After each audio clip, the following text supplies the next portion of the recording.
They turned into a result machine. They squeeze results out. They have really good performances, top football. And if it's not going that well, they still get results. So that's why you are there. They are fully, everybody knows it, they're fully in the fight for winning the league. But again, not really important for tomorrow, for Sunday, because we are there as well, and we try to be at our best. Of course, a test, but we facing Liverpool, and we're really looking forward. And I know these players, my squad, my team, will be prepared and to go and fight and to go with confidence. But we know it's going to be difficult. We know we have to suffer, we have to sacrifice to get a good result. Karen, Manchester United in the title race, yes or no? Yes, absolutely. I mean, just look at them, their form. They're absolutely flying. They're full of confidence. I mean, Erik ten Hag has a well-oiled machine, and he's, definitely at the helm. There's a lot of belief. I mean, Rashford is absolutely flying. The changes that have been made in terms of like the substitutions and the timing of it, they're all really, really effective.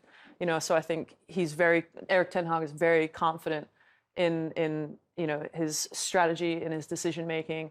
And I think especially off the win of the League Cup final, he's got the fans on side, he's got the organization on side, and there's real evidence that what he's doing works. It's a massive turnaround in such a short space of time, isn't it? Like, I know in the middle they had the defeat at the Etihad, a hefty one, but remember this last game between Liverpool, Manchester United at Old Trafford? That was so pivotal for Ten Hag to get the fans on side. It was a turning point, really, considering he'd lost to Brentford away and to Brighton at home before that. And remember, it was a Monday night game, and it was like, I don't think any manager at United history had lost the first three in the league or something. Yeah. It was a crazy start. I remember those. Horrible. And for them to go and win that game and scoring early, I think helped them massively. They had a really good game plan where they forced Liverpool to play long, which worked really well, which shows, again, I think the kind of elite mentality that Ten Hag has, and even that late goal from Liverpool didn't change anything, and that was exactly the kind of performance that they needed at that time to turn their season around. And after that, they've just built on it collectively. The Cristiano Ronaldo issue was dealt very well by Ten Hag and the club, to be fair. And then players like Casemiro, like Rashford, slowly becoming some of the best players in the league. Is there anyone in better form than Marcus Rashford right now? I mean, the confidence is just oozing out of him, isn't it? 17 goals in 19 games since the World Cup, Karen. I mean, it's been, if you had to ask the question, which you have, I think Casemiro's up there as well in terms of the form that he's been on. But, just looking back at some of these clips, I mean, you see Sancho's announced himself as well, and he got back on the score sheet that night. But yeah, he's been unbelievable, Rashford. Like, the form that he was in maybe at the beginning of the season, the transformation that he's undertaken, he is, maybe this is cliche, but he's become the player that everyone hoped he would be, and I think he's just, I want to know what's going on up there. I really, really want to know. This is what he's always done, the pace, you use the pace, and I think they're doing that really well this season. But he's added the heading goals, for example, which was not really his forte before. You see there the stats, the minute per goal. If you look at his expected goals as well, so he's doing much better than the goals that you expect him to score, which is hard to maintain, really, because the gap is quite big between what you expected him to score and why he actually scored. I don't know if you're a big expected goals fan or not. No. I mean, I can go into all sorts of depth with that, but I think what is fascinating as well about how he's changed and his goal threat is the types of movements that he's making. To your point, he's running inside, or getting in behind, I should say, but he's also he's become almost more technical than I felt like he was, a few seasons ago, in terms of understanding, getting into tight space, the tight control, but then also, what was it, a run from the outside, inside. Is that Ten Hag? I don't know. It must be, right? Because he just seems so much more confident to take people on, 1v1, 2v1, whatever it is, get across people to make sure that, if he does lose the ball, at least he's fouled. Yeah. He seems a lot more intelligent about his approach. Do you know what I really want to ask you about Marcus Rashford? And I noticed this so many times, particularly this season, and he's done it for years, but he very often aims at the goalkeeper's feet deliberately.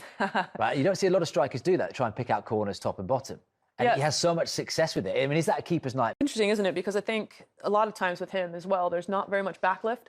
So as a keeper, you're looking for a trigger. You know, you're looking at where the ball is in relation to them. Is it close? Is it central? If it's central, it could go right, left, whatever. You know, if it's toe poke, it could be anywhere. And so it's about that timing as a goalkeeper, like when you hit the set. And for him, yeah, it's really difficult because the set position, obviously your legs are, you know, a bit wide, and it's really, really difficult to go from a narrow start position. So you're seeing keepers go down as a block or maybe try to close the distance as a spread. It's a big risk from him, though, because it could go He can do very wrong. anything. Couldn't it? Well, yes and no, but clearly he doesn't think it's going to, and it's working for him as well. Yeah. But for me, it's the fact that there's hardly any backlift as well. Doing a lot of work with Benny McCarthy, who is the forward coach now at Manchester United, and I think working with Ten Hag and in a structure has helped Marcus a lot. And I think the work with Benny McCarthy in terms of finishing, making those runs, having that kind of confidence has also helped him a lot. What about Liverpool? Because they're actually now only 6 points off the top four, or off Spurs, I should say, in fourth place. They've got a game in hand on them, and they play Tottenham at Anfield to come. So it's on for them, isn't it? You know, they look resurgent. If you take away the Real Madrid game, you know, and obviously we're looking at their win midweek against Wolves on Wednesday night. How crucial, Karen, is it that they finish in the top four in terms of the rebuild and the recruitment for the summer? It is huge, isn't it? Because, I mean, if they don't get that Champions League spot as well, and if they don't prove that they're kind of changing things around, they're going to have a real difficult time bringing in their targeted players in the summer. And to rebuild that side, it's clearly an aging squad. It's clearly evolving, and it needs to evolve a bit quicker. You know, we're seeing, obviously, Nunez is creating a lot of opportunities, finishing more, but he's a fascinating player. He's pacey, he's unpredictable. You don't necessarily know what you're going to get from him. He doesn't always make the decisions that you think he's going to make, which as a player as well, as a keeper, you think, oh, you're probably going to put it there, and he could scuff it and it could go in. You just don't know what you're going to get out of him. The likes of Salah, obviously, he's playing in a different kind of role, so he's not getting the touches, the services that we're used to seeing him get. Obviously, bringing in Gakpo as well. Yeah. That front three, part of me thinks maybe are they too similar, or are they just really, really different? Like, how are you making them work together as a unit? And Jota's back. And of course, Luis Diaz isn't far away as well. Just finally, because we've got so much to get in. Roberto Firmino, news today that he's not going to sign a new contract. And he was the first piece in that Klopp puzzle, right? I mean, 8 years at Anfield, he's a Liverpool great, and will be remembered as that. Yeah, of course, and Brendan Rodgers signing. Let's not forget that it's not Klopp that signed him from but Klopp kind of made it work. Yeah, of course, because Klopp arrived not long after anyway.